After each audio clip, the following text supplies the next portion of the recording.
I am sitting alone in my apartment in Portland looking out the window at the city lights below. It is quiet tonight, peaceful. A year ago, I did not know this peace existed.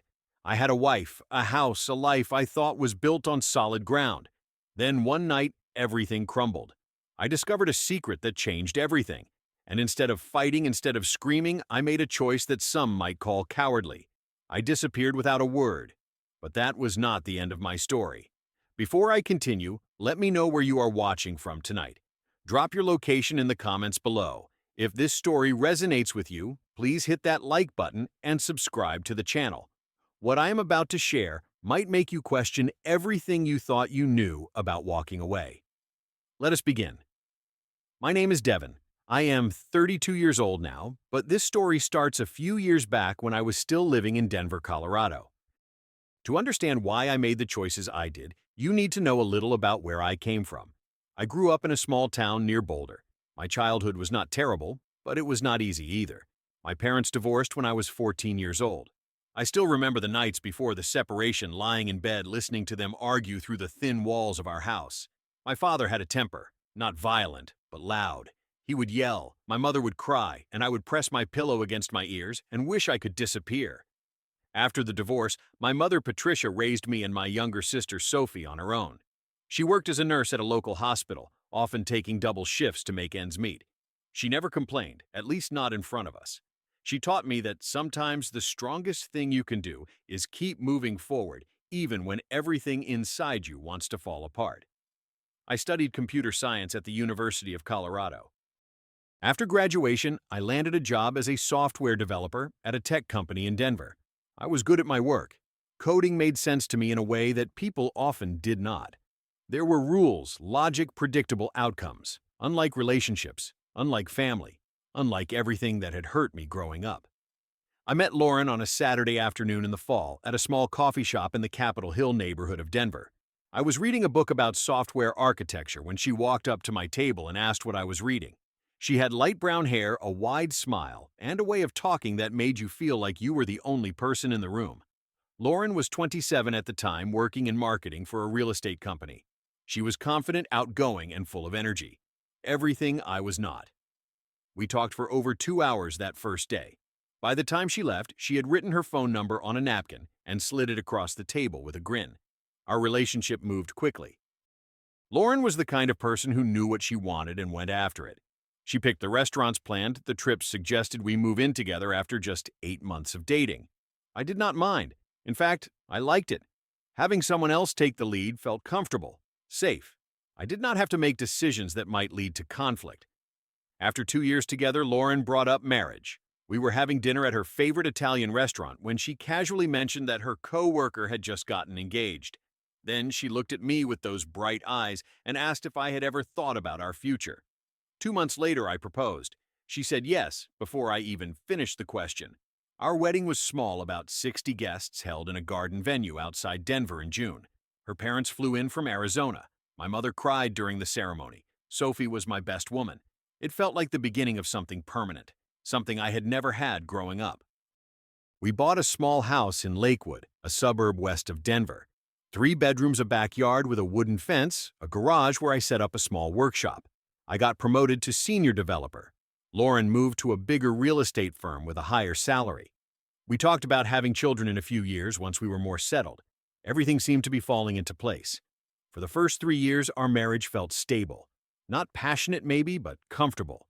We had our routines. Dinner together most nights, movie marathons on weekends, visits to her parents twice a year. I thought this was what happiness looked like. Quiet, predictable, safe. But somewhere in the 3rd year, things started to shift in ways I did not immediately recognize. Lauren began working later hours. She mentioned a new colleague named Marcus more often than seemed normal. He was helping her with a big project, she said. They had lunch together sometimes, professional stuff. I noticed other changes too. She started going to the gym more frequently. She bought new clothes, changed her hairstyle, spent more time on her appearance before leaving for work. When I asked about it, she said her job required her to meet with clients more often now. She needed to look presentable, professional. I believed her because I wanted to believe her, because the alternative was too painful to consider. Then came the night that ended everything. It was a Thursday around 11 at night. Lauren was still not home. She had texted earlier saying she was meeting a client for drinks. Her phone was on the kitchen counter. She had forgotten it when she rushed out that morning. I was about to go to bed when the screen lit up with a notification. A message from Marcus. "Tonight was incredible. I cannot stop thinking about you." I stood in the kitchen staring at those words. My chest felt tight. My hands started to shake. I told myself there had to be an explanation. Maybe I misunderstood. Maybe it was about work somehow. Lauren had added my fingerprint to her phone months ago for convenience, she said, so I could check her messages if she was driving or busy. I unlocked the phone. I opened the message thread with Marcus. What I found destroyed me. Hundreds of messages, 7 months of conversations. I love yous and I miss yous and plans to meet at hotels during lunch breaks. Photos I wish I could unsee, details about what they did together, what they wanted to do, how they felt about each other. I read every single message. It took over an hour. By the end, I was sitting on the kitchen floor, my back against the cabinet, the phone still in my hand. I did not cry. I did not scream. I felt nothing, just empty, like someone had reached inside me and scooped out everything that mattered. Lauren came home around midnight. She smelled like wine and something else. She smiled at me, asked if I had eaten dinner, then went to take a shower. I watched her walk up the stairs and wondered how someone could lie so easily, how she could kiss me goodbye every morning and then spend her afternoons in another man's arms. That night, I lay beside her in bed, staring at the ceiling. She fell asleep within minutes. I stayed awake until dawn, thinking about my parents, about all those nights I heard them fighting about how my father's anger never solved anything. It only made things worse. It only drove everyone further apart. I made a decision before the sun came up. I would not confront her. I would not give her the chance to explain, to cry, to beg to blame me. I had seen enough in those messages to know this was not a mistake. This was a choice she made every single day for 7 months. And now I was going to make my own choice. I was going to disappear. The week after I discovered the affair was the strangest of my life. I went through the motions of our daily routine like an actor in a play. I smiled at Lauren over breakfast. I asked about her day when she came home. I watched television with her on the couch, her head resting on my shoulder while my mind calculated escape routes. During my lunch breaks at work, I researched divorce laws in Colorado. I learned about no-fault divorce property division, the timeline for proceedings. I contacted a lawyer named Richard Brennan, whose office was on the other side of the city. I paid a consultation fee in cash. I explained my situation without emotion. He told me what I needed to do. I opened a new bank account at a different bank than the one Lauren and I used. Over the next few days, I transferred my personal savings into this account. Not our joint savings.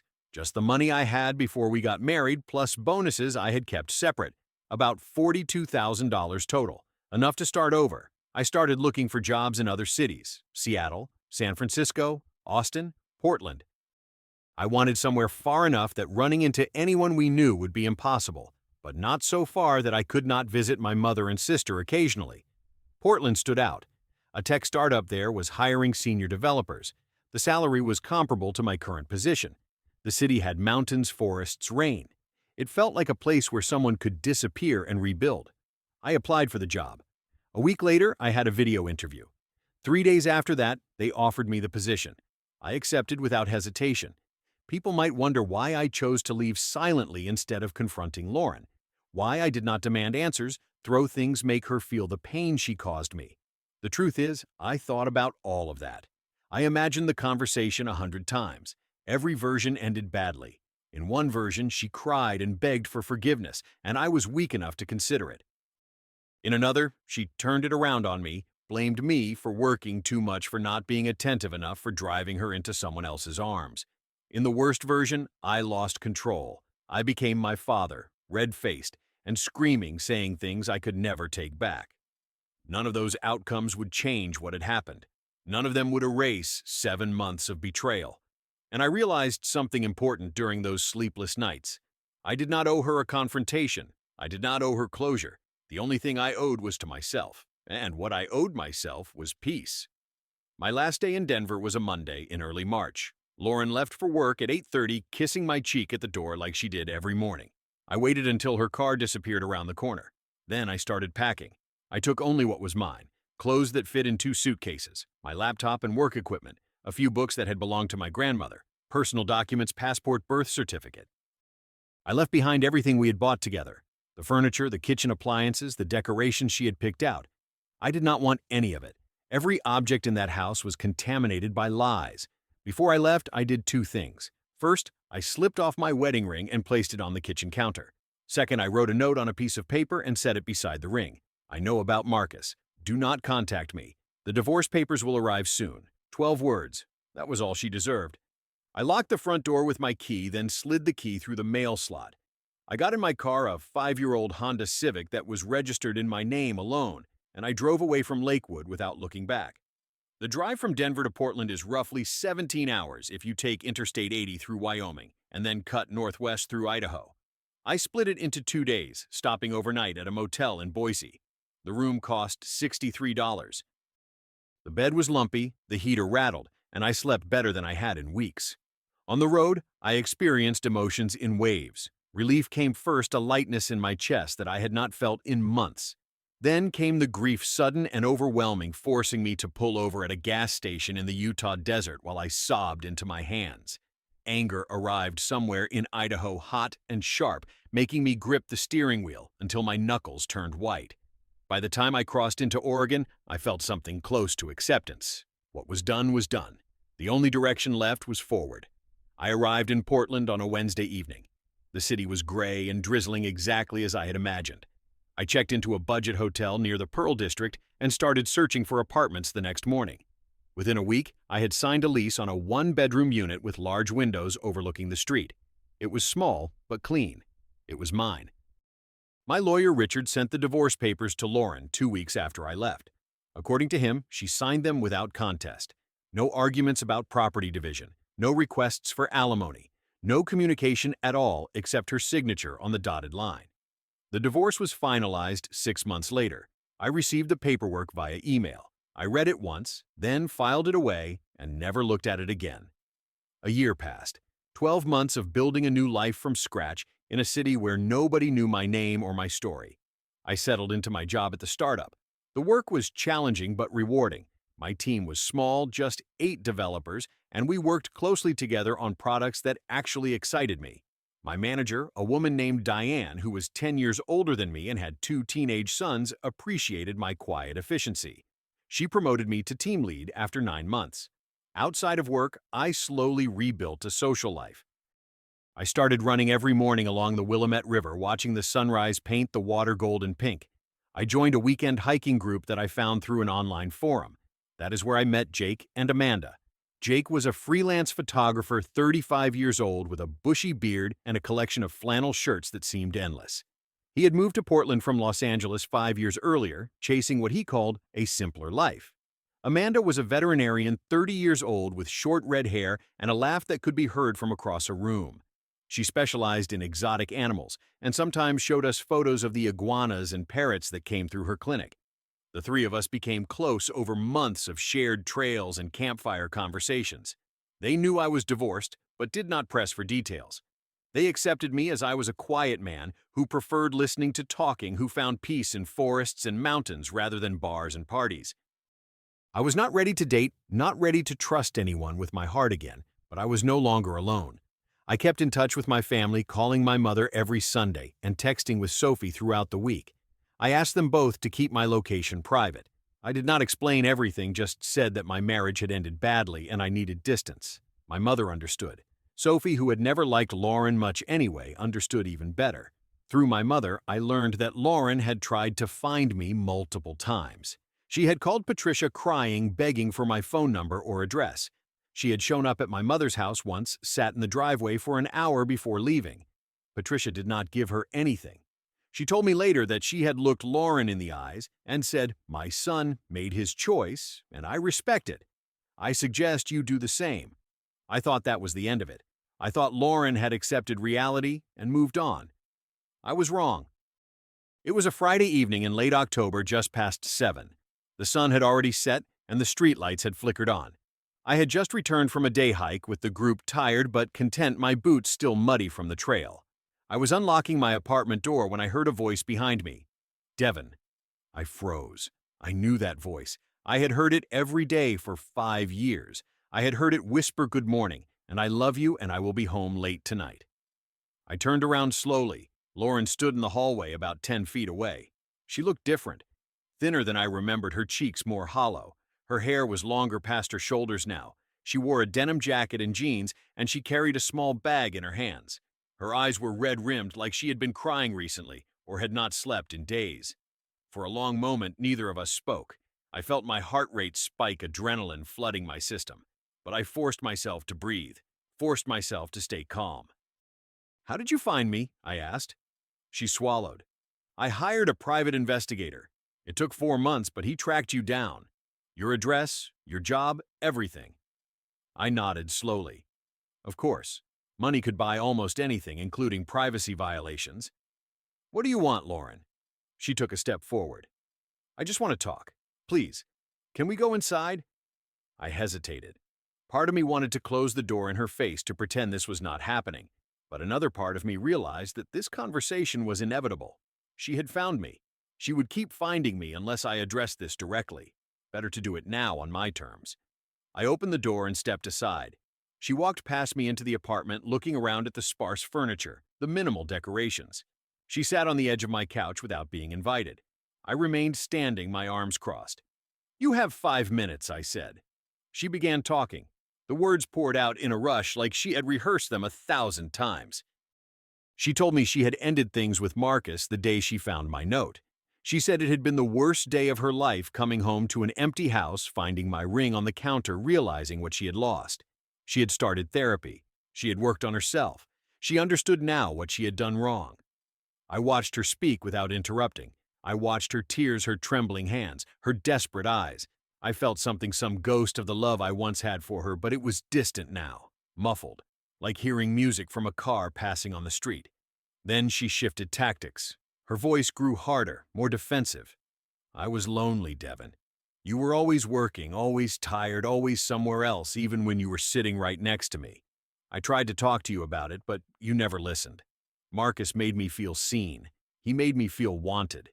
If you had paid more attention, maybe I would not have needed to look elsewhere. There it was, the blame. I had expected it, but hearing it still stung." She kept going. "I am not saying what I did was right, but you are not completely innocent either. Marriage takes 2 people. We both failed." I let her finish. I let the silence stretch after her last word until she looked at me with uncertainty in her eyes. Then I spoke. "I read every message between you and Marcus. Every single one. 7 months worth. Hundreds of conversations, photos, plans, details that I wish I could forget but probably never will." Her face went pale. I continued. "You are right that marriage takes 2 people, but I never made the choice to betray you. I never spent 7 months lying to your face while sleeping with someone else. That was your choice, yours alone, made over and over again every single day for more than 200 days. I paused, letting the weight of that number settle in the room. I did not leave because I was angry. I left because I saw exactly who you were in those messages. And I realized I did not want to spend another minute of my life with that person. Not to argue with her, not to listen to her explanations, not to give her the satisfaction of seeing how much she hurt me." Lauren opened her mouth, but I held up my hand. "You came here looking for forgiveness, or maybe closure, or maybe you thought if you found me you could convince me to try again. I cannot give you any of those things. What I can tell you is this: I do not hate you. Hating you would mean I still care, and I do not. What I feel now is nothing. You are a stranger to me, Lauren, and I want you to stay that way." I walked to the door and opened it. "I think you should leave now." She stood slowly, her face crumpling. She walked toward the door, paused beside me, and looked up into my eyes. "Do you ever miss me?" she whispered. I thought about the question. I thought about the woman I married, the life we built, the future we planned. Then I thought about the messages, the lies, the 7 months of deception. "I miss who I thought you were," I said, "but that person never existed." She walked out. I closed the door behind her and locked it. Then I leaned against the wood, closed my eyes, and let out a breath I did not know I had been holding. I did not sleep that night. I sat by the window in the dark, watching the lights of Portland twinkle below, thinking about everything that had happened. The memories came uninvited. Our first date, our wedding day, The morning I found those messages, the empty highway stretching across Utah, I let myself feel it all. The grief, the anger, the relief. I did not push any of it away. I had learned over the past year that emotions need to be acknowledged before they can pass. Fighting them only makes them stronger. By dawn, I felt exhausted, but strangely peaceful. I showered, changed, and went for my morning run anyway. The rain had stopped overnight, leaving the air fresh and clean. My feet pounded the wet pavement beside the river, and with each step, I felt a little lighter. That weekend, I went hiking with Jake and Amanda as usual. We drove out to Silver Falls State Park, spent the day walking behind waterfalls and eating sandwiches on moss-covered rocks. On the drive back, I told them what had happened. Not everything, just that my ex-wife had showed up and I had sent her away. Jake nodded from the driver's seat. Good for you, man. Some people do not deserve second chances. Amanda turned around from the front passenger seat. You know what the hardest part of boundaries is? It is not setting them. It is holding them when someone you used to love is standing in front of you crying. You did something really brave. I did not feel brave. I felt tired, but I also felt something else. Proud maybe, or just certain. Certain that I had made the right choice both a year ago when I left and now when I refused to let her back in. In the weeks that followed, I thought a lot about what I had learned from my failed marriage. I started writing in a journal, something I had begun shortly after moving to Portland. I wrote about Lauren, about Marcus, about my parents, and their fights, about everything that had shaped me into the person I was. One entry stood out. I wrote it on a Sunday morning sitting in my favorite coffee shop with a cup of Americano going cold beside me. I used to think that leaving without explanation was cowardly. That real strength meant staying and fighting, confronting the problem head on. But I've learned that sometimes the bravest thing you can do is walk away. Not from fear, but from wisdom. You do not owe your pain to people who caused it. You do not owe your tears to people who do not deserve them. The only thing you owe is to yourself. And what you owe yourself is the chance to heal. That is the lesson my marriage taught me. Not how to love someone, but how to love myself enough to leave when loving them was destroying me. These days, my life in Portland has settled into a rhythm that I genuinely enjoy. I wake up early, run by the river, go to work, grab dinner with friends, occasionally read before bed. Simple things, ordinary things. But after everything I went through, ordinary feels like a gift. I still do not know what the future holds. Maybe someday I will be ready to trust someone again. Maybe I will meet a woman who proves that not everyone hides secrets and tells lies. Or maybe I will spend my life alone, and that will be okay too. I have learned that happiness does not require another person. It requires knowing who you are and being at peace with that person. Sometimes I wonder if Lauren ever understood why I left the way I did, why I chose silence instead of confrontation, why I disappeared instead of demanding explanations. But most days, I realize it does not matter anymore. Her understanding is not my responsibility. Her healing is not my burden. The only journey that matters now is my own. And for the first time in my life, I am walking that journey on my own terms. Now I want to hear from you. Have you ever had to walk away from someone you loved to protect yourself? How did you find the strength to hold that boundary? Share your story in the comments below. Your experience might help someone else who is going through something similar right now. If this story touched you, please hit the like button and subscribe to the channel. Share this video with someone who might need to hear it today. Your support means everything and helps me keep sharing these stories. Thank you for watching, and thank you for being here. I hope you find the peace you deserve, whatever that looks like for you. Take care of yourself, and remember, choosing yourself is never selfish. It is survival.